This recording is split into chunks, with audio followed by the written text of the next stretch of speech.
अस्मदाचार्यगुरुभ्यो नमः। श्रीगुरुभ्यो नमः परमगुरुभ्यो नमः श्रीरामतीर्थभगवत्पादाचार्यगुरुभ्यो नमः।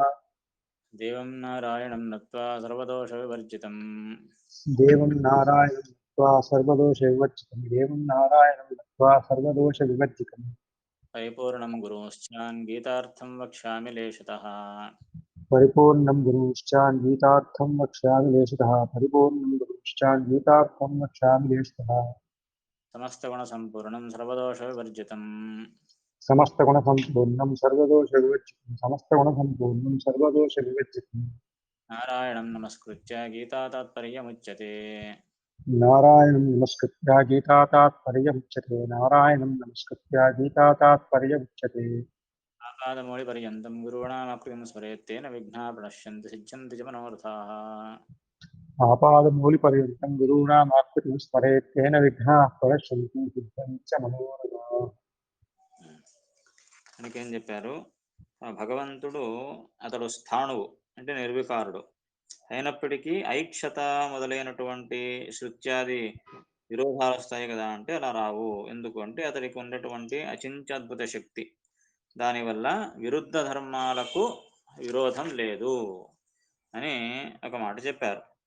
ఈ విధంగా ఎందుకు చెప్పాలి అని అంటే, అసలు వేదముల యొక్క తాత్పర్యం ఏమిటి, వేదముల యొక్క ఉద్దేశం ఏమిటి అంటే భగవంతుని యొక్క అనంత గుణగణాలను స్తోత్రం చేయడమే వేదాల యొక్క మహాతాత్పర్యం. వేదాక్షరాణి యావంతి పఠితాని ద్విజాతిపి తావంతి హరినామాని కీర్తితాని న సంశయ అని ప్రతి ఒక్కరూ వేద పారాయణమైన తర్వాత చెప్పేటువంటి శ్లోకం ఇది. అంటే వేదములో ఉండే ప్రతి అక్షరము, ప్రతి పదము, ప్రతి వాక్యము కూడా భగవంతుని గుణనామధేయాలే అనే మాట శాస్త్రం తెలుపుతుంది. మరి అటువంటప్పుడు భగవంతుడు నిర్వికారుడు లేదా భగవంతుడు చూశాడు అనేటటువంటి పదాలు వీటికి విరోధం లేదు. ఎందుకు అంటే ప్రతి వేదవాక్యము, ప్రతి వేదము యొక్క పదము, అక్షరము కూడా భగవంతుని నామధేయాలే, అతని యొక్క గుణాలను పొగిడేటటువంటి స్తోత్ర రూపములైనవే అనే మాటను ఇక్కడ చెబుతూ ఉన్నారన్నమాట తర్వాతి భాష్యంలో. మహాతాత్పర్యాచ్చ, మహాతాత్పర్యాచ్చ మహాతాత్పర్యాచ్చ మహాతాత్పర్యం అంటే వేదము యొక్క ప్రధానమైన తాత్పర్యం. తాత్పర్యం అంటే అభిప్రాయం అని అర్థం. వేదము యొక్క మహాతాత్పర్యం అంటే ప్రధానమైన అభిప్రాయం ఏమిటి అంటే భగవంతుని గుణములను పొగడమే మహాతాత్పర్యం. కనుక దానిలో ఒకటి ఏదో మాయను, మిథ్యాను, భగవంతునికి చెప్పేటటువంటి గుణగణాలన్నీ మిథ్య అని చెప్పడానికి లేదు. ఎందుకంటే ఇప్పుడు రెండు విషయాలు వచ్చాయి. భగవంతుడు నిర్వికారుడు అనే మాట ఒకటి, భగవంతునికి గుణాలు ఉన్నాయి అని ఒకటి. అందులో ఒక దాన్ని మిథ్యా అని చెప్పొచ్చు కదా అనే సంశయం వచ్చి ఉండింది వెనక. భగవంతుని గుణాలు చెప్పబడేటటువంటి గుణాలన్నీ మిథ్యా అని చెప్పేస్తే సరిపోతుంది కదా అని అంటే అలా చెప్పకూడదు అని చెప్పి దానికి మరొక కారణం కూడా చెబుతున్నారు. భగవంతుని గుణాలు మిథ్యా అని చెప్పకూడదు. కారణం ఏమంటే వేదముల యొక్క మహా తాత్పర్యమే అది. ఏది? భగవంతుని గుణగణాలను పొగడమే వేదముల యొక్క ప్రధానమైన తాత్పర్యం. అటువంటి గుణాలనే మిథ్యా అని చెప్పేస్తే ఇక ప్రయోజనం ఏముంది? వేదములకు అర్థమే ఉండదు. కనుక అది చెప్తున్నారు మహాతాత్పర్యాచ్చ అని. అంటే భగవంతుని గుణగణాలను పొగడడంలోనే ఈ వేదములకు గొప్ప తాత్పర్యం ఉన్నది, గొప్ప అభిప్రాయం ఉన్నది అని అర్థం. అంతేకాక మనకు మోక్షం కలగాలి అంటే ఇప్పుడు ప్రతి ఒక్కరూ కోరుకునేది ఏమిటి? మోక్షము. ఆ మోక్షమే ప్రధానమైన పురుషార్థం. ఆ మోక్షం కలిగేది భగవంతుని యొక్క అనుగ్రహం వల్ల. భగవంతుని అనుగ్రహం కలిగేది అతని యొక్క గుణగణ జ్ఞానం వల్ల. ఆ భగవంతుని యొక్క గుణగణాల జ్ఞానం కలిగేది వేదముల వల్ల. మరి అటువంటి వేదమే మిథ్యా గుణాలను ప్రతిపాదిస్తే ఇక దిక్కేమిటి? మనకు మోక్షమే కలగదన్నమాట. ఆ మాటను కూడా ఇక్కడ చెబుతూ ఉన్నారన్నమాట. చూడండి, మోక్షో హి మహాపురుషార్థః. మోక్షో హి మహాపురుషార్థః మోక్షో హి మహాపురుషార్థః చెప్పుకుంటూ వస్తున్నారు. అంటే చూడయ్యా, మోక్షం అనేది గొప్ప పురుషార్థం. పురుషార్థం అంటే పురుషుల చేత అర్థింపబడేది. పురుషులు అంటే చేతనులు అని అర్థం. ప్రతి ఒక్క చేతనుడు, ప్రతి ఒక్క జీవి అర్థించేది, కోరుకునేది ఏది? మోక్షము. దుఃఖరహితమైనటువంటి మోక్షము. ఆ మోక్షము భగవంతుని యొక్క గుణగణములను తెలుసుకోవడం వల్ల, అతని ప్రసాదం వల్లనే కలుగుతుంది తప్పనిస్తే వేరే మార్గం లేదు. కనుక వేదముల యొక్క గొప్ప తాత్పర్యం ఏమిటి? ఆ భగవంతుని గుణాలను చెప్పడమే. దాని ఒక్కొక్క పాయింట్‌ను సమర్థిస్తూ వస్తున్నాననమాట. మోక్షమనేదే గొప్ప పురుషార్థం. మోక్షో హి మహాపురుషార్థః. గొప్పదైన పురుషార్థం ఏమిటి? మోక్షమే. నిజంగా పురుషార్థాలు 4: ధర్మము, అర్థము, కామము, మోక్షము అని. ఇందులో అన్నిటికంటే ప్రధానమైన గొప్పదైన పురుషార్థమేది? మోక్షమే కదా! దానికి ప్రమాణాలు కూడా ఇస్తున్నారు. మోక్షమే గొప్ప పురుషార్థము అనే విషయంలో కూడా ప్రమాణాలను ఇస్తూ ఉన్నారనమాట. తత్రాపి మోక్ష ఏవార్థః. తత్రాపి మోక్ష ఏవార్థః. తత్రాపి మోక్ష ఏవార్థః. ప్రమాణము.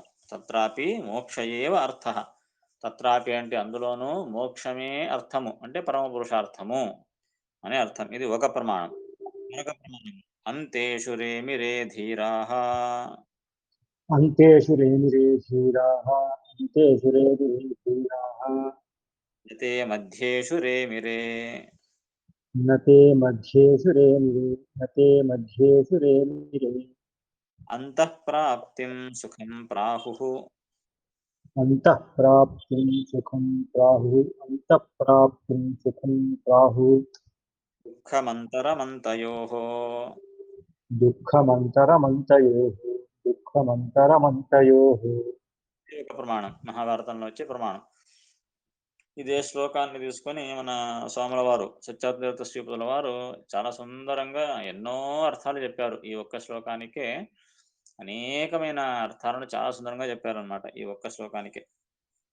ఏమిటిది? అంతేషు రేమిరే ధీరాః నతే మధ్యేషు రేమిరే.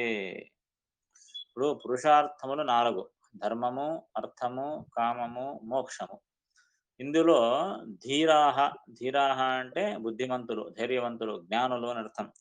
వారు ఈ 4 పురుషార్థాలలో దేనిని ప్రధానమని భావిస్తారు? జ్ఞానులు అంటే అంతేషు రేమిరే ధీరాహ. ధీరాహ అంటే జ్ఞానులు. అంతేషు రేమిరే. రేమిరే అంటే అందులోనే వాళ్ళు సుఖాన్ని అనుభవిస్తారు, దాన్నే కోరుకుంటారు అని అర్థం. వేటిని అంటే అంతేషు, అంత్యములు. అంత్యములు అంటే ఎండ్‌లో చివర్లో ఉండేటివి. చివర్లో ఉండేటివి అంటే ఏమిటి? 4 పురుషార్థాలలో ధర్మము, అర్థము, కామము, మోక్షము. వాటిలో ఈ చివర, ఆ చివర ఉండేదేమిటి?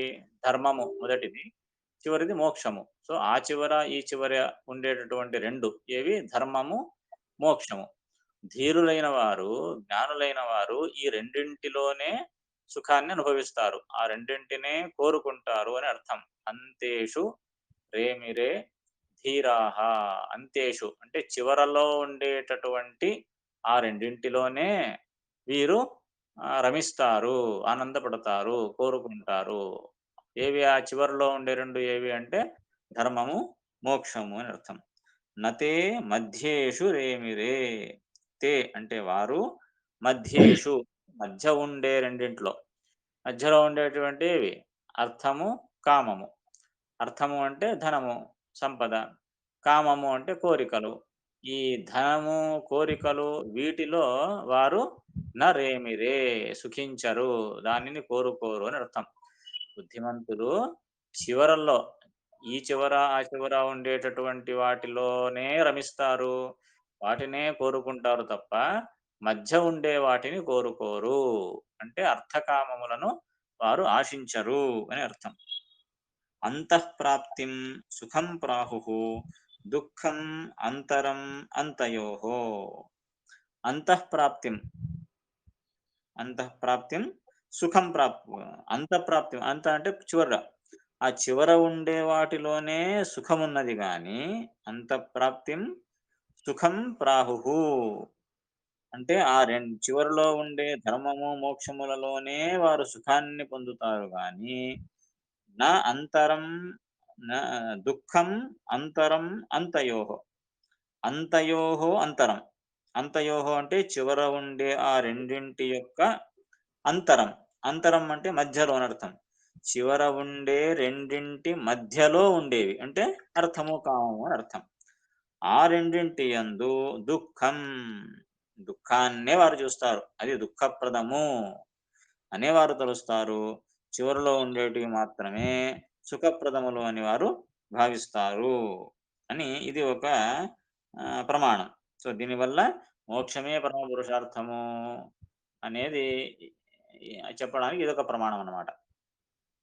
మరొక ప్రమాణం పుణ్యచితో లోకః క్షీయతే పుణ్యచితో లోకః క్షీయతే పుణ్యచితో లోకః క్షీయతే ఇత్యాది శృతి స్మృతిభ్యః. ఇత్యాది శ్రుతిస్మృతిభ్యః ఇత్యాది శ్రుతిస్మృతిభ్యః. మరొక ప్రమాణం ఏమిటి? పుణ్యచితః లోకః క్షీయతే. పుణ్యచితః అంటే ఈ యజ్ఞయాగములు చేయడం ద్వారా లభించినటువంటి పుణ్యము, ఆ పుణ్యం వల్ల లభించినటువంటి స్వర్గము, ఈ స్వర్గము కూడా ఎటువంటిదది? క్షీయతే. క్షీయతే అంటే నశిస్తుంది, అంటే శాశ్వతము కాదు అని అర్థం. ఎన్ని స్వర్గాదులు ఎన్ని యజ్ఞయాగాదులు చేసినా, ఎన్ని దాన ధర్మాలు చేసినా భగవంతుని యొక్క భక్తితో నిష్కామనగా చేయకుంటే, కేవలము లౌకిక ఫలాపేక్షతో సకామంగా ఆచరిస్తే వాటి వల్ల పుణ్యం వస్తుంది, కానీ స్వర్గలోకము వస్తుంది. కానీ ఆ స్వర్గలోకం ఎటువంటిది? శాశ్వతమైనది కాదు కదా. కొన్ని కొన్ని వందల సంవత్సరాలు, వేల సంవత్సరాల సుఖాన్ని అనుభవించినప్పటికీ మరల తిరిగి పుణ్యం ఖర్చయిన తరువాత మళ్ళీ భూలోకానికి రావలసిందే, మళ్ళీ జన్మించవలసిందే. కనుక ఆ లోకాలన్నీ అశాశ్వతములైనవి. కేవలము మోక్షము మాత్రమే ఇది శాశ్వతమైనది. కనుక పుణ్యచితః అంటే పుణ్యము నుండి సంపాదింపబడిన లోకః అంటే ఈ స్వర్గాది లోకములు క్షీయతే అంటే నశిస్తాయి, అవి శాశ్వతము కాదు. కనుక మోక్షమే పరమ పురుషార్థము అనడానికి ఇది ఒక ప్రమాణం. ఇవే మొదలైన ఇత్యాది శృతి స్మృతిభ్యః, ఇవే మొదలైనటువంటి శృతి స్మృతి ప్రమాణముల వలన ఏం తెలుస్తోంది? మోక్షమే పరమ పురుషార్థము అనే విషయం మనకు తెలుస్తోంది. సరే, ఇక్కడ ఒక పాయింట్ క్లియర్ అయింది, మోక్షం పరమ పురుషార్థము అని. ఆ మోక్షము దేని వల్ల లభిస్తుంది అనడానికి మళ్ళీ ముందు భాష్యంలో వాక్యం చెబుతున్నారు చూడండి. సచ విష్ణు ప్రసాదాదేవ సిద్ధ్యతి. స చ విష్ణుప్రసాదాదేవ సిద్ధ్యతి స చ విష్ణుప్రసాదాదేవ సిద్ధ్యతి. శ్రీమదాచార్యులు ఏమంటున్నారు? సచ అంటే అది, అది అంటే ఏది? ఆ మోక్షము అని అర్థం. ఇంతకుముందు చెప్పింది మోక్షం గురించి, మోక్షమే పరమ పురుషార్థం అని చెప్పారు. సచ అది కూడా, అంటే ఆ మోక్షము కూడా దేని వల్ల లభిస్తుంది? విష్ణు ప్రసాదాదేవ సిద్ధ్యతి. ఆ మోక్షము కూడా విష్ణు ప్రసాదాదేవ, విష్ణు ప్రసాదము వలననే, భగవంతుని యొక్క అనుగ్రహం వలననే. ప్రసాదం అంటే అనుగ్రహం. ఆ భగవంతుని యొక్క, విష్ణువు యొక్క అనుగ్రహం వల్లనే అది సిద్ధ్యతి అంటే లభిస్తుంది. సో, మోక్షం లభించాలంటే విష్ణు ప్రసాదమే ముఖ్యమైనటువంటి కారణము. భగవంతుని యొక్క అనుగ్రహమే ప్రధానమైన కారణం. ఇది శ్రీమదాచార్యుల మాట. వెంటనే శ్రీమదాచార్యులు ఏం చేస్తారు? తాము ఒక మాట అన్నారంటే వెంటనే దానికి ప్రమాణాలను ఇచ్చేస్తారనమాట. తమ పైన ఏది వేసుకోరు. ఒక మాట అన్న, అందుకే ఈ గ్రంథంలో ఇక్కడ చూడండి, ఇంతవరకు భాష్యము తాత్పర్యములో శ్రీమదాచార్యుల మాటలు తక్కువ. ఒక్క మాట చెప్పారంటే దానికి ప్రమాణంగా వెంటనే ఇత్యాది శృతి స్మృతిభ్యః అని శృతి స్మృతి పురాణముల వచనాలన్నింటినీ తాము ప్రమాణంగా ఇచ్చేస్తారనమాట. కనుక నేను చెప్పానని నమ్మొద్దు అయ్యా, శృతి స్మృతి పురాణాల ప్రమాణాలు ఈ విధంగా చెబుతూ ఉన్నాయి కనుక నమ్మండి అని శ్రీమదాచార్యులు అంటారు. సో, ఇక్కడ ఏమన్నారు? మోక్షము పరమ పురుషార్థము అని ఒక మాట అన్నారు, వెంటనే దానికి ఇత్యాది శృతి స్మృతిభ్యః అని ప్రమాణాలు ఇచ్చేశారు. మళ్ళీ ఒక మాట అన్నారు, ఏమిటి? ఆ మోక్షము భగవంతుని యొక్క, విష్ణువు యొక్క అనుగ్రహం వల్లనే లభిస్తుంది అని ఒక మాట అన్నారు. వెంటనే దానికి కావలసిన ప్రమాణాలన్నీ ఉదహరిస్తూ ఉన్నారు. చూడండి. వాసుదేవం అనారాధ్య వాసుదేవం అనారాధ్య వాసుదేవం అనారాధ్య మోక్షం సమవాప్నుయాత్. కో మోక్షం సమవాప్నుయాత్ కో మోక్షం సమవాప్నుయాత్. తుష్టేతు తత్ర కిమలభ్యం. తుష్టేతు తత్ర కిమలభ్యం తుష్టేతు తత్ర కిమలభ్యం. తమీషే అనంతమీశే అనంతమీశే. తత్ప్రసాదాదవాప్నోతి तत्प्रसादादवाप्नोति तत्प्रसादादवाप्नोति పరాం సిద్ధిం న సంశయః. परां सिद्धिं न संशयः परां सिद्धिं न संशयः ఈశాం స ఏవ భగవాన్ येषां स एव भगवान् येषां स एव भगवान् దయయేదనంతః दययेदनन्तः दययेदनन्तः సర్వాత్మనాత్ర పదో सर्वात्मनात्रपदो सर्वात्मनात्रपदो నిర్వ్యలీకం यदि निर्यलीकं यदि निर्यलीकं ते वै विदन्त्यतितरन्ति च ते वै विदन्त्यति तरन्ति च ते वै विदन्त्यति तरन्ति च देवमायां देवमायां देवमयि देवमायां नैषां ममाहमिति नैषां ममाहमिति नैषां ममाहमिति धीः श्वशृगालभक्ष्ये. धीः स्वशृगालभक्षे धीः श्वशृगालभक्षे ఈ భాగవతం నుండి శ్లోకాలు అన్నమాట. ఏమిటి? వాసుదేవం అనారాధ్య, వాసుదేవుణ్ణి అనారాధ్య అంటే ఆరాధించక, కో మోక్షం సమవాప్నుయాత్, కో అంటే కహ అంటే ఎవరు, మోక్షాన్ని సమవాప్నుయాత్ పొందుతారు. వాసుదేవుణ్ణి ఆరాధించకుండా ఎవరు మోక్షాన్ని పొందగలరు అని ప్రశ్న. అంటే వాసుదేవుణ్ణి ఆరాధించకపోతే మోక్షం కలగదు అంటే మోక్షమునకు ఆ వాసుదేవుని యొక్క అనుగ్రహమే ముఖ్య కారణము అని చెప్పడం అన్నమాట. తుష్టేతు తత్ర కిం అలభ్యం అనంత ఈశే. అనంత ఈశే అనంతుడైనటువంటి, ఈశే సర్వేశ్వరుడైనటువంటి ఆ భగవంతుడు తుష్టేతు అంటే సంతృప్తి పొందితే, అనుగ్రహిస్తే, తత్ర కిం అలభ్యం అక్కడ ఇక అలభ్యమైనది ఏమున్నది, దొరకరానిది ఏమున్నది. అనంతుడైన సర్వేశ్వరుడైన ఆ భగవంతుడు సంతృప్తుడైతే ఇక పొందరానిది ఏమున్నది, అన్ని పొందగలము అని అర్థం. తత్ ప్రసాదాత్ అవాప్నోతి పరాం సిద్ధిం న సంశయ. తత్ప్రసాదాత్ ఆ భగవంతుని యొక్క ప్రసాదం వల్ల, అనుగ్రహం వల్ల, ఆప్నోతి అంటే పొందుతాడు. ఏమి? పరాం సిద్ధిం శ్రేష్టమైన సిద్ధి అంటే మోక్షము అని అర్థం. న సంశయ ఇందులో సంశయం లేదు. ఏషాం స ఏవ భగవాన్ దయయేత్ అనంతః. ఏషాం ఎవరికైతే స ఏవ భగవాన్ ఆ భగవంతుడు, దయయేద్ అనంతః అనంతుడైన ఆ భగవంతుడు దయచేస్తే, అనుగ్రహిస్తే అతనికి పరాసిద్ధి ఉత్తమమైన సిద్ధి అంటే మోక్షము కలుగుతుంది అని అర్థం. సర్వాత్మనాత్మపదో ఇది నిర్వ్యలీకం. నిర్వ్యలీకం, వ్యలీకం అంటే మోసము లేకుండా సమస్త విషయముల కంటే, అన్నింటికంటే భగవంతుడే సర్వోత్తముడు అని ఎవరైతే భగవంతుని ఆశ్రయిస్తారో వారిని భగవంతుడు అనుగ్రహిస్తాడు అని అర్థం. ఎవరైతే ఆ విధంగా నిర్వ్యలీకం, మోసము లేనటువంటి, కపటము లేనటువంటి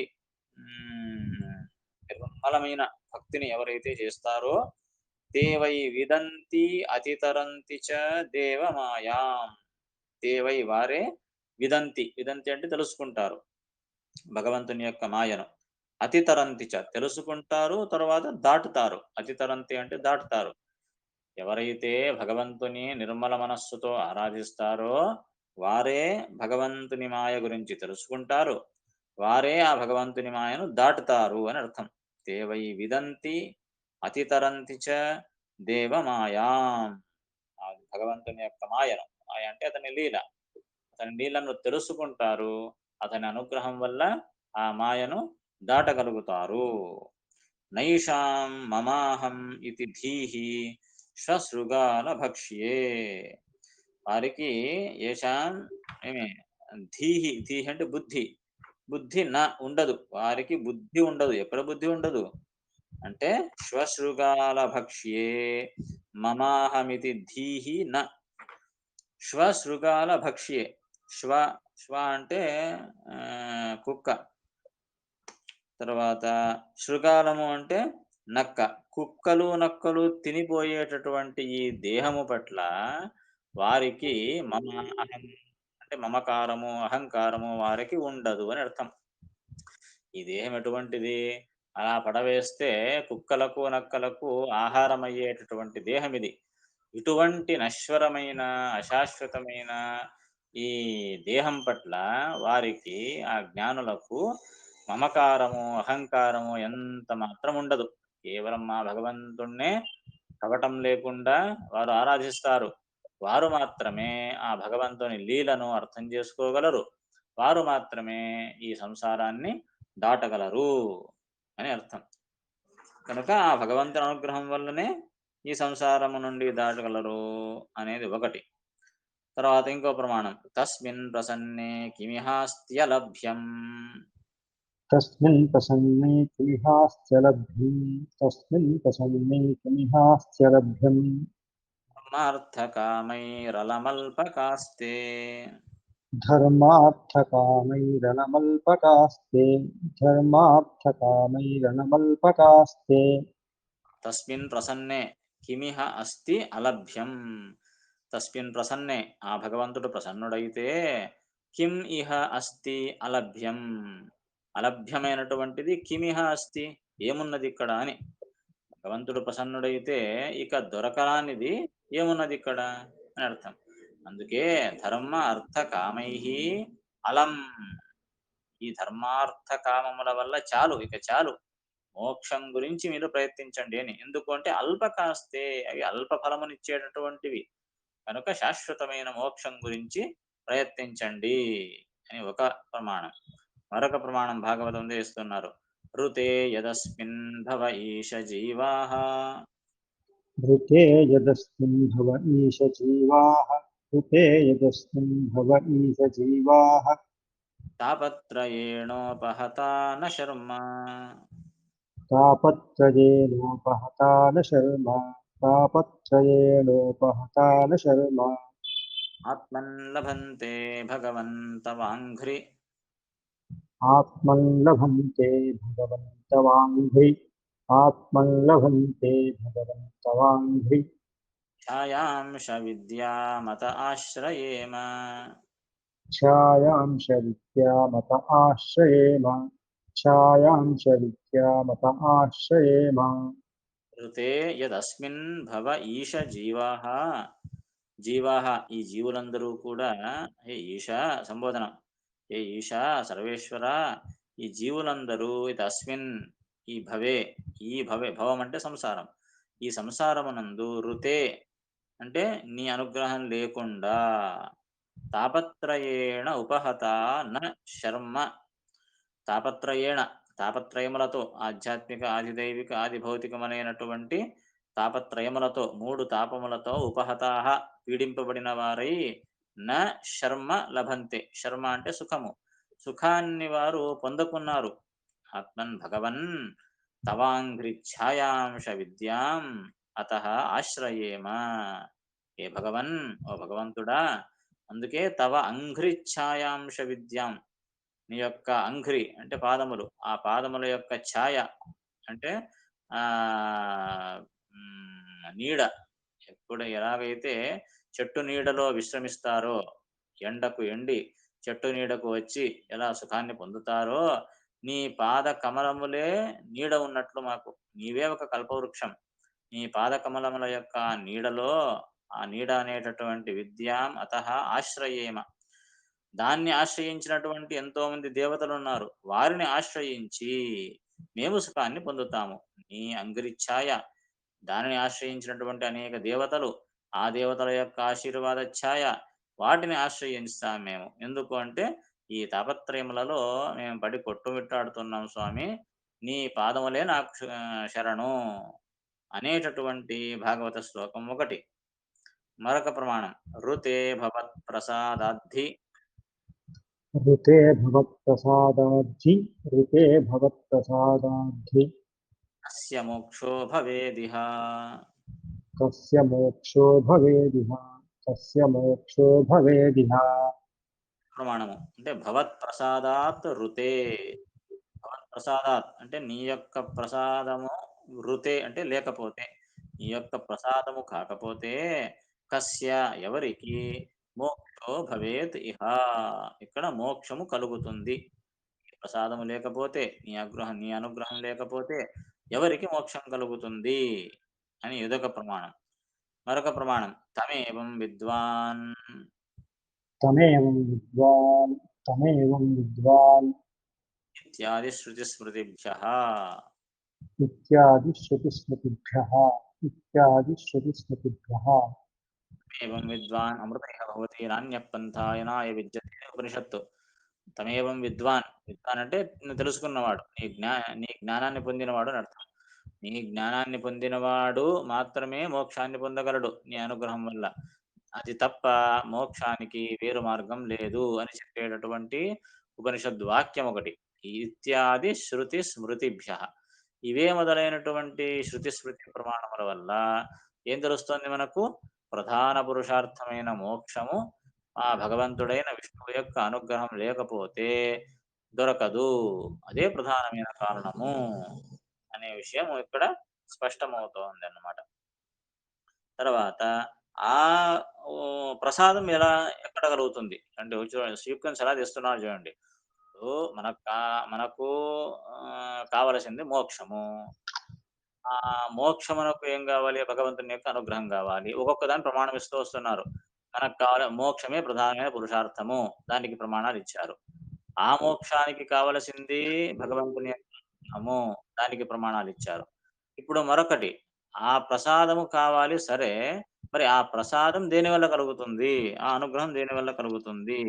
దానికి మరొక మాట, శ్రీమదాచార్యుల మాట, సచ ఉత్కర్ష జ్ఞానాదేవ భవతి. సచ ఉత్కర్ష జ్ఞానాదేవ భవతి సచ ఉత్కర్ష జ్ఞానాదేవ భవతి. సచ అంటే అది, అదే అంటే ఇప్పుడు ఆ అనుగ్రహము అని అర్థం. భగవంతుని యొక్క అనుగ్రహము వెనక చెప్పింది అనుగ్రహం గురించి కదా. సో సచ ఆ భగవంతుని అనుగ్రహము ఉత్కర్ష జ్ఞానాదేవ భవతి. ఉత్కర్ష జ్ఞానము, ఉత్కర్షం అంటే ఉత్తమత్వం. ఆ శ్రీహరియే ఉత్తముడు అనేటటువంటి జ్ఞానాదేవ భవతి, ఆ జ్ఞానం వల్లే కలుగుతుంది. మోక్షము భగవంతుని అనుగ్రహం వల్ల కలుగుతుంది. అనుగ్రహం దేని వల్ల కలుగుతుంది అని అంటే ఆ భగవంతుని యొక్క జ్ఞానం వల్లనే కలుగుతుంది. మరి అంతే కదా. ఎవరు మోక్షాన్ని ఇచ్చేటటువంటి వాడు భగవంతుడు అన్నప్పుడు, మరి ఆ భగవంతుని యొక్క అనుగ్రహం కలగాలి అంటే అతని గురించి తెలుసుకోవాలి కదా. అతని గురించి తెలుసుకోకుండా అతని అనుగ్రహం ఎలా కలుగుతుంది? కనుక ఆ అనుగ్రహానికి కారణమైనటువంటిది ఏమిటి? భగవంతుని యొక్క జ్ఞానము. ఆ జ్ఞానం వల్లే అనుగ్రహం కలుగుతుంది. ఇది ఎలా చెబుతావయ్యా అంటే లోక ప్రసిద్ధేహే. లోక ప్రసిద్ధేః లోక ప్రసిద్ధేః. లోక ప్రసిద్ధి కదయ్యా అంటున్నారు శివదాచార్యులు సింపుల్ గా. లోక ప్రసిద్ధి, లోకంలో అందరూ చూస్తారు కదయ్యా. ఓ ఎవరైనా మన పైన అనుగ్రహం చూపాలి అంటే, ఎవరైనా మనకు అనుకూలంగా ఉండాలంటే ఏం కావాలి? మొదట అతని యొక్క జ్ఞానం కావాలి కదా. అతని యొక్క మహిమా జ్ఞానం, అతని ఎంత ఉన్నతుడు. ఇప్పుడు ఒకరి పైన భక్తి చేయమంటే, ఒకరి అనుగ్రహాన్ని పొందమంటే ఏం చేశాడు అతడు, అతని యొక్క గొప్పతనం ఏమిటి అని అడుగుతామా లేదా? అలాగే ఇది లోకంలో ప్రసిద్ధి అయినదే. సో ఒకరి యొక్క అనుగ్రహం కావాలి అంటే అతని యొక్క ఉత్కర్ష జ్ఞానం కలగాలి మనకు. అతడు ఎటువంటి ఉన్నతుడు, అతడు ఏం చేశాడు, అతని మహిమ ఏమిటి అని తెలుసుకుంటేనే మనకు అతని పైన భక్తి ఏర్పడుతుంది. దానివల్ల అతని యొక్క అనుగ్రహం కలుగుతుంది. ఇది లోకములో ప్రసిద్ధమైన విషయమే కదా. లోకములో ప్రసిద్ధి ఉండొచ్చయ్యా, భగవంతుని విషయంలో ఎందుకు నమ్మాలి అంటే విరోధం లేకపోతే నమ్మడానికి ఏమైంది అంటున్నారు శివదాచార్యులు. అదే మాట ముందు, లోక ప్రసిద్ధం అవిరుద్ధం అత్రాపి అంగీకార్యం. లోక ప్రసిద్ధం అవిరుద్ధం అత్రాపి అంగీకార్యం. లోక ప్రసిద్ధం అవిరుద్ధం అత్రాపి అంగీకార్యం. ఇదొక సింపుల్ న్యాయం. శివదాచార్యులు ఎంత సింపుల్ గా చెప్తారు అని అంటే, లోక ప్రసిద్ధమైనటువంటి వాటిని భగవంతునిలో అంగీకరించకూడదు అని ఏమిటి? విరోధం లేకపోతే లోక ప్రసిద్ధమైన దానిని భగవంతుని పట్ల అంగీకరించవచ్చు అంటున్నారు. లోక ప్రసిద్ధం అవిరుద్ధం అత్రాపి అంగీకార్యం. లోక ప్రసిద్ధమైనటువంటిది అవిరుద్ధం, ఒకవేళ ఏదో భగవంతుని విషయం పట్ల అది అవిరుద్ధమైతే, విరుద్ధం కాకపోతే అత్రాపి అంగీకార్యం, ఇక్కడ కూడా భగవంతుని విషయం పట్ల కూడా అది అంగీకార్యం, అంగీకరించవచ్చు. ఎందుకంటే చాలా మంది మనం చూస్తూ ఉంటాం, ఏదైనా లౌకికమైన ఉదాహరణ ఇచ్చామనుకోండి భగవంతుని విషయం పట్ల, వెంటనే వారేమంటారు, "ఏయ్! కాదండి, లోకంలో ఇలా కావచ్చు. ఈ లోకము యొక్క ఉదాహరణ ఇవ్వొద్దండి. భగవంతుడు వేరే. లోకం యొక్క ఉదాహరణ ఎందుకు ఇస్తారు?" అంటారు. ఎందుకు ఇవ్వకూడదు అంటారు శ్రీమదాచార్యులు. విరోధం లేనప్పుడు ఈ ఉదాహరణ ఎందుకు ఇవ్వకూడదు? అర్థం కావడానికే ప్రపంచాన్ని సృష్టించింది భగవంతుడు. కనుక ఎ భగవంతుడు సర్వత్ర వ్యాప్తుడు. ఎలా చెప్తావయ్యా? ఆకాశం చూడండి అన్ని చోట్ల వ్యాపించింది కదా! అలాగే. ఇది లౌకిక దృష్టాంతం ఇవ్వొద్దండి అంటే, ఎందుకు ఇవ్వకూడదు? ఇది ఎలాగో అది అలాగే. విరోధం లేనప్పుడు భగవంతుని పట్ల ఇవ్వచ్చు. భగవంతుడు ఎలాగున్నాడు? భగవంతుడు మన వలె కాళ్ళు, చేతులు, ముక్కు అన్ని అవయవాలున్నాయి. ఈ దృష్టాంతం ఇవ్వకూడదండి. లౌకికమైన దృష్టాంతం అనంటే ఎందుకు ఇవ్వకూడదు? విరోధం లేనప్పుడు ఇవ్వవచ్చు. అది శ్రీమదాచార్యులు అంటూ ఉన్నారు. విరోధం లేనప్పుడు లౌకికమైనటువంటి ఉదాహరణతోనే భగవంతుని మనము తెలుసుకోవచ్చు. ఆ ఉదాహరణ కూడా ఇవ్వవచ్చు. విరోధం వస్తే ఇవ్వొద్దండి. మనకు దోషాలున్నాయి. ఇది విరోధం గనక ఒప్పొద్దండి. ఇది విరోధం గనక భగవంతుని యందు మీరు అంగీకరించవద్దండి. విరోధం లేనప్పుడు అంగీకరించవచ్చు. అదేవిధంగా ఇక్కడ కూడా ఎప్పుడైతే మనము లోకంలో జనరల్ రూల్ ఏమిటి? ఒక వ్యక్తి యొక్క అనుగ్రహం కావాలంటే అతని యొక్క జ్ఞానం అవసరము. అదే విధంగా భగవంతుని అనుగ్రహం కావాలి అంటే భగవంతుని యొక్క జ్ఞానం అవసరము. ఆ జ్ఞానాన్నే వేదములు, ఉపనిషత్తులు మనకిస్తున్నాయి అనే అర్థాన్ని మనం చెబుతూ ఉన్నామన్నమాట. సో లోక ప్రసిద్ధం అవిరుద్ధం అత్రాపి అంగీకార్యం. ఇక్కడ కూడా అంగీకారం చేయాలి అనే విషయాన్ని చెబుతూ ఉన్నారు. ఇంకా ముందు అనేక విషయాలు చెబుతారు. మళ్ళీ నెక్స్ట్ క్లాస్‌లో చూద్దాం. ఉన్న సంవత్సరం ఉంటే అడగొచ్చు.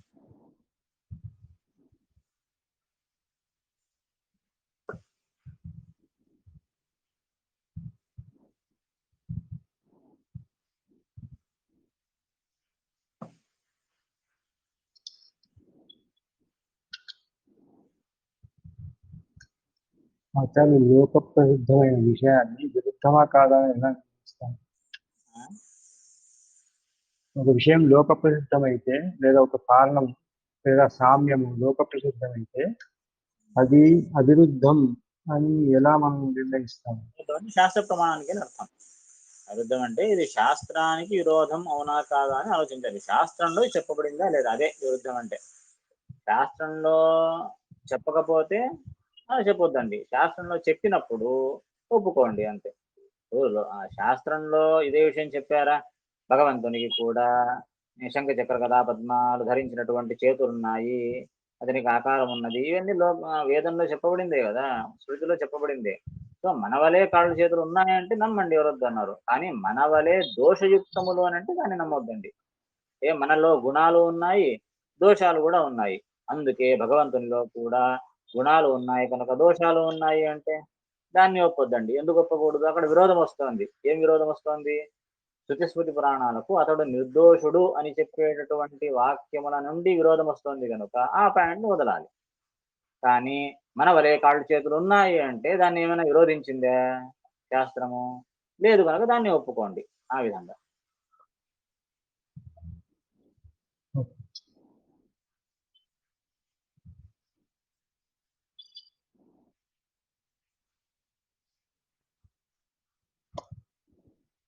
అన్నింటికి శాస్త్ర ప్రమాణమే ప్రమాణం మనకు. శాస్త్రానికి విరుద్ధమైతే ఒప్పుకోవద్దండి. లేకపోతే ఒప్పుకోండి.